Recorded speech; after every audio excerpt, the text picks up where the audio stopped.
এই নিন দাদাবাবু ট্যাবলেট, আর জল নিন।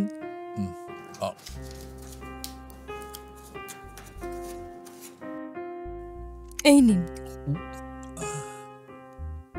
এটাও খেয়ে নিন, আর একটু জল খান।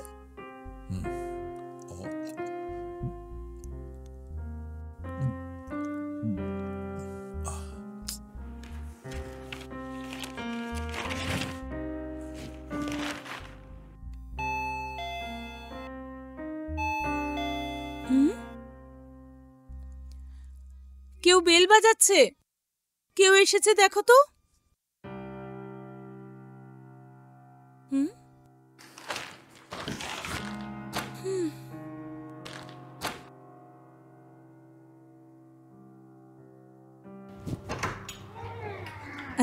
Hi, doctor. Hi, Nisha. How are you? Fine. Please come.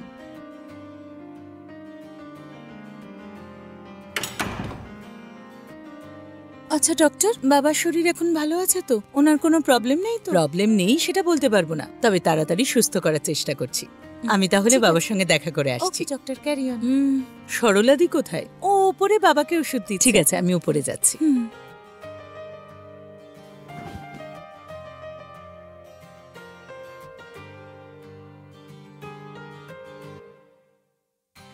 ঠিক আছে দাদাবাবু, আপনি এখানে আরাম করুন, আমি গিয়ে রান্নাঘরের কাজটা করি।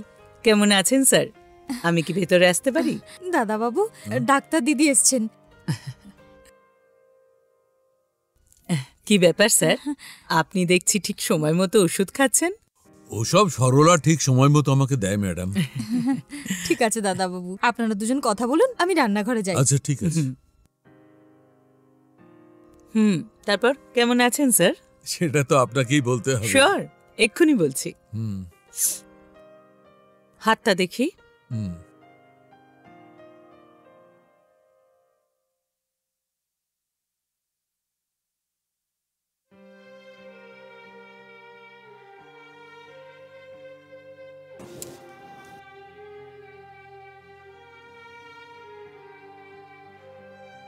বড় করে নিঃশ্বাস নিন।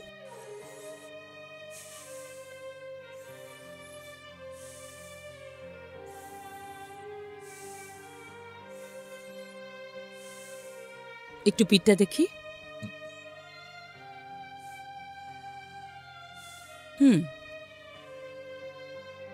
আপনার কোনো প্রবলেম নেই স্যার, সবকিছু ঠিক আছে স্যার। ওষুধগুলো ঠিক সময় মতো খাবেন, কিছুদিনের মধ্যেই সব ঠিক হয়ে যাবে। ডক্টর, ঘাবড়াবার মতো কোনো ব্যাপার নেই তো?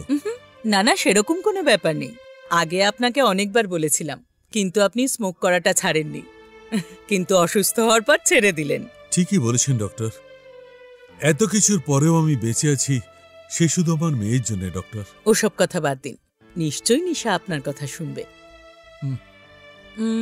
আমি যে ওষুধগুলো লিখে দিয়েছি সেটা সময় মতো খাচ্ছেন তো? হ্যাঁ অবশ্যই ডক্টর, আমি ঠিক সময় ওষুধ খাচ্ছি। গুড। এটাই যদি ফলো করতে থাকেন তাহলে আশা করি অপারেশন ছাড়াই এইভাবে সময় মতো ওষুধ খেলে আপনি সুস্থ হয়ে যাবেন। ওকে ডক্টর, তাহলে এবার থেকে আমি কোম্পানিতে গিয়ে বাকি যা কাজ দেখতে পারি তো ডক্টর?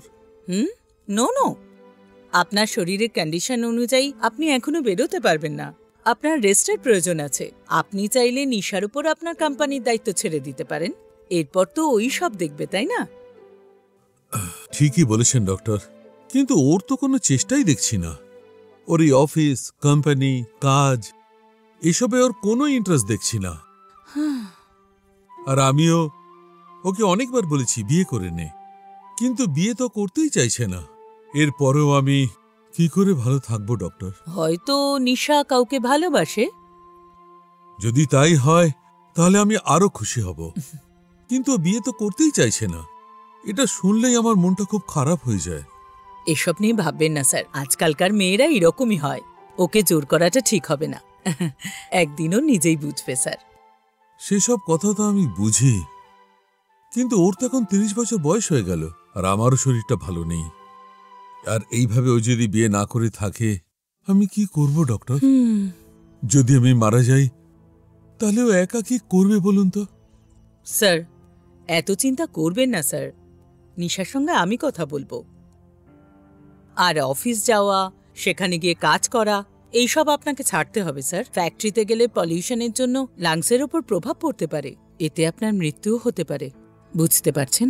হ্যাঁ, বুঝতে পারছি, কিন্তু এই মাস্ক, এই সেফটি ড্রেস নিয়ে, এইসব নিয়ে তো আমি অফিসে যেতে পারি না। নো ওয়ে, আমার কথাটা বোঝার চেষ্টা করুন। আজকাল সব কোম্পানি ওনার্স অনলাইনে সবকিছু করে স্যার, আপনি তো সেটা ট্রাই করতে পারেন। ঠিক আছে, দেখি। ঠিক আছে, আপনি বিশ্রাম নিন, আমি যাচ্ছি।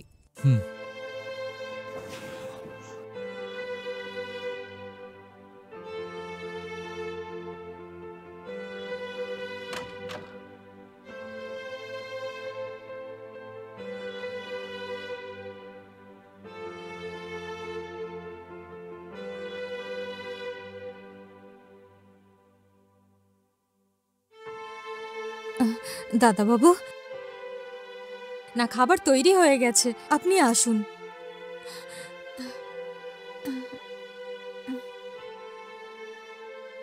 দাদাবাবু, এ কি দাদাবাবু, আপনি গভীর চিন্তা করছেন?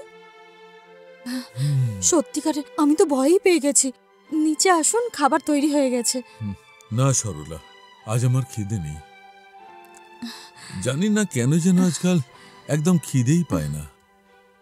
দেখুন দাদাবাবু, এখন আপনার শরীরটা একটু একটু ঠিক হয়েছে, আর রোজ আপনি কত ওষুধ খাচ্ছেন, আর এই সময় তো আপনার কিছু না কিছু খেতে হবে। আপনি এসে খাবারটা খেয়ে নিন না দাদাবাবু। না সরলা, আমার খেতে একদম ইচ্ছেই করছে না। একটা জীবন্ত লাশ হয়ে বেঁচে থাকাটাই আমার কাছে কষ্টকর। দাদাবাবু, আপনি এরকম কথা কেন বলছেন? আপনার কি হয়েছে? কি বলবো বলো তো? তুমি তো জানো ও আমার একমাত্র মেয়ে, ছোট বয়সেই ওর মাকে হারিয়েছে। তুমি তো জানো কিভাবে ওকে মানুষ করেছি, দিন রাত পরিশ্রম করে একটা কোম্পানি দাঁড় করিয়েছি, আর আজ সেটা একটা নামী কোম্পানি। আমার কাছে সবকিছু আছে, কিন্তু আনন্দ একদম নেই। যখনই আমি ওকে বিয়ের কথা বলি, তখনই ও আমাকে এড়িয়ে চলে। তুমি তো জানো। দাদাবাবু, আমি জানি, আর এইভাবে যদি আপনি না খেয়ে দিয়ে থাকেন আর আপনার যদি কিছু হয়ে যায় তাহলে কি করবেন? তারপরে নিশামায়ের কি হবে আপনি কি কখনো ভেবেছেন? নিশামায়ের বিয়ের জন্য আমি আপনাকে একটা বুদ্ধি দেব। কি বলছো? কি কি এমন আইডিয়া আছে তোমার মাথায়? কোনো বড় ব্যাপার নয় দাদাবাবু। নিশামায়ের হাত খরচের জন্য তো আপনিই টাকা দিচ্ছেন, আর তাছাড়া ওর সমস্ত খরচাও তো আপনিই দিচ্ছেন, আর নিশামা তো আপনার ভরসায় আছে। হ্যাঁ, সে তো ঠিকই, কিন্তু এরপর থেকে যখন আপনার কাছে টাকা চাইবে তো পরিষ্কার বলে দেবেন, যখন তুই বিয়ে করে সংসার করবি তখনই আমার সবকিছু তুই পাবি। কি বলছো? কি যদি এরকম বলি তাহলে ও বিয়ের জন্য রাজি হয়ে যাবে সরলা? দাদাবাবু, আমার মনে হয় নিশামা হ্যাঁ করে দেবে। প্রত্যেকটা জিনিসের জন্য আপনার কাছে যদি চাইতেই হয়, যদি আমার নিজের ফ্যামিলি হয়, সবকিছু নিজের হয়ে যাবে ভেবে ও নিশ্চয়ই আপনার হ্যাঁতে হ্যাঁ করে দেবে।